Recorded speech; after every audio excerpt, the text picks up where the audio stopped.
حضرت عمر جب نعرہ لگاتے نا تو کیسر و کسرا کانپتے. سفیر آتے روم کے ملنے کے لیے تو کہتے جاؤ عمر نفل پڑھ رہے ہیں ٹائم کوئی نہیں. ایک دن اندر میٹنگ ہو رہی تھی, حضرت عمر میٹنگ میں بیٹھے تھے. آپ کے بیٹے ملنے آئے عبداللہ ابن عمر. ابا جی اندر آ جاؤ. فرمایا دروازے پہ کھڑا ہو, میں ضروری بات کر رہا ہوں, اندر نہ آنا. جناب عبداللہ ابن عمر کہتے ہیں میں دروازے پہ کھڑا ہو گیا. تھوڑی دیر گزری تو امام حسین بھی آ گئے. ایک حدیث میں ایک روایت میں امام حسن کا لفظ بھی ہے. امام حسین آئے, آ کے عبداللہ ابن عمر سے کہنے لگے عمر فاروق اندر ہے؟ تو کہا وہ اندر تو ہے. تو کہا آپ کیوں دروازے پہ کھڑے؟ کہنے لگے ابا جی نے کہا ہے یہاں انتظار کرو, میں کوئی ضروری بات کر رہا ہوں, لیکن شہزادے میرے لیے کہا ہے, میرے لیے آپ جانا چاہیں تو چلیں. امام حسین کہنے لگے امیر المومنین کوئی بات کر رہے ہوں گے, میں ظہر کے وقت مسجد میں مل لوں گا, ظہر کا ٹائم آئے گا نا تو میں مسجد میں مل لوں گا. یہ کہہ کے چلے گئے. حضرت عمر باہر آئے, حضرت عبداللہ ابن عمر سے کہا کہ کوئی آیا تو نہیں؟ عرض کی حضور حسین ابن علی آئے. حسین ابن علی. تو کہا اندر کیوں نہیں بھیجا؟ کہا میں نے کہا تھا بے شک چلے جائیں, لیکن وہ کہہ رہے تھے کہ میں ظہر کے وقت مسجد میں مل لوں گا. تو سیدنا عمر فاروق فرمانے لگے عبداللہ تجھے تیری مار ہوئے, حسین کو کیوں واپس بھیجا؟ پھر عمر دنیا داروں کے سامنے ڈٹنا, کھڑا ہونا عمر پہ ختم ہے, لیکن جو اندر کی بات ہے نا, روح کی, جو عقیدت کی بات ہے, جو وفا کا رشتہ ہے, اس کو کون سمجھے؟ یہ جو روح کی مجبوریاں ہیں, یہ جو وفا کی مجبوریاں ہیں, اسے لوگ کیا سمجھیں؟ انہیں کیا پتا کہ مرشد کے بیٹے کے پیر چومنے میں حسن کیا ہوتا ہے.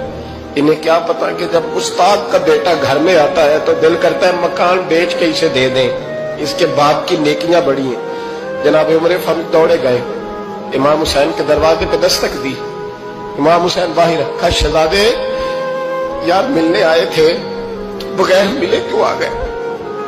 عرض کی کہ آپ مصروف تھے, آپ کے اپنے بیٹے بھی دروازے پہ کھڑے تھے, تو میں واپس آ گیا. امام حسین کہتے عمر جذبات میں آ گئے, سر سے پگڑی گر گئی.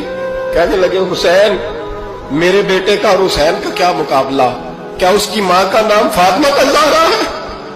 کیا اس کی نانی کا نام خدیجہ الکبریٰ ہے؟ کیا اس کے نانے کا نام محمد مصطفیٰ ہے؟ اور پھر سر سے پگڑی اتری تھی, اپنے بال زور سے پکڑ لیے. کہنے لگے حسین میں نا مکے میں اونٹ چرایا کرتا تھا اور ڈنڈوں سے مار کھاتا تھا اپنے باپ سے. یہ جو آج ساری دنیا میں عمر کے نعرے لگتے ہیں, یہ تیرے نانے کا صدقہ ہے. شہزادے میری وفا اور میری وفا میں جب تیرا دل کرے نا توڑ کے آ جایا کر. عمر تو لوگ ایک دن امام حسین نے آ کے نا جناب فاروق اعظم سے کہا, خطبہ دے رہے تھے بچوں کی تبھی شروع میں, پتہ نہیں کیا بات آئی امام حسین کے دل میں. کہنے لگے عمر نیچے اترو, یہ میرے نانا کا ممبر ہے.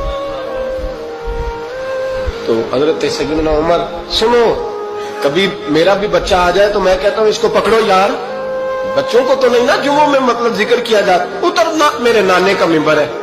جناب عمر اتر کے نیچے کھڑے ہو گئے. تو کہا جا کے اپنے نانے کے ممبر پہ بیٹھ. تو حضرت عمر رو پڑے, کہنے لگے شہزادے میرے نانے کا ممبر ہی کوئی نہیں ہے ہی نہیں. یہ ممبر, یہ مصلی, یہ تیرے نانے کی شان ہے. میرے نانے کا کوئی ممبر نہیں, تیرے ہی نانے کا ممبر ہے. تھوڑی دیر کھڑے رہے تو امام حسین کہنے لگے اچھا کوئی نہیں آپ کے نانے کا ممبر کا نہیں. کہا چلو پھر میرے نانے کے ممبر پہ بیٹھ جاؤ, چلو خیر ہے, کوئی نہیں آپ کے نانے کا. کہا نہیں. تو کہا کوئی نہیں پھر میرے نانے کے.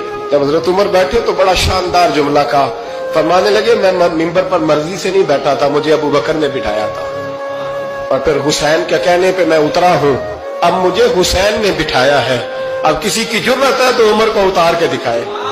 اب میں حسین کا تیری نسل پاک میں